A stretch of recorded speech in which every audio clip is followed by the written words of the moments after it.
So the film is called Colours of the Alphabet. It's a feature documentary film that was shot in Zambia actually. And it was shot over a whole year where we filmed with a classroom, a first year classroom in a primary school, and followed 3 children as they went about their first year at school. But importantly, they spoke the local language called Soli.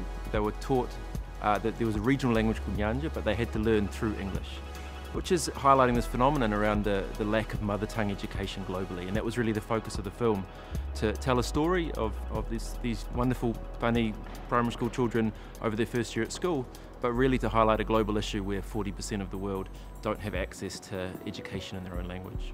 As part of the release of the film, we were able to launch the film across Africa, and we were able to do this in partnership with an organisation called AfriDocs. And AfriDocs is one of the leading broadcasters of documentaries across Africa. And we devised an impact project that would not only see the film screened across Africa, but screened in 30 Indigenous African languages, translated into those languages, and provide an opportunity of training for subtitlers and translators across the continent.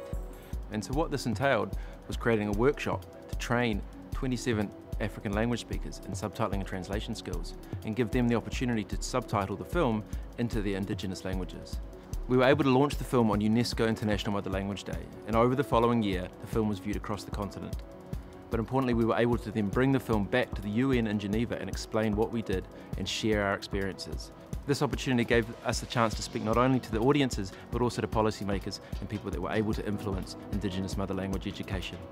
Another outcome of the project was the African Film Translation Network, where the participants in the project are now able to advertise themselves as subtitlers and translators to future productions across Africa that want to release their films in Indigenous languages.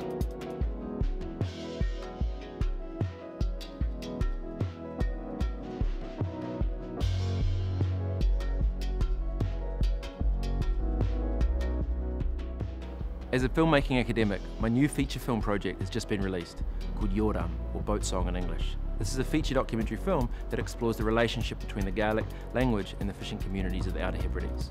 We've been working with BBC Alpa and Screen Scotland to support the release of the film across cinemas in the UK and internationally. And especially we want to promote engagement and conversations around the relationships between minority languages and fishing communities, as well as the importance of oral history and sound archives, both in the UK and internationally.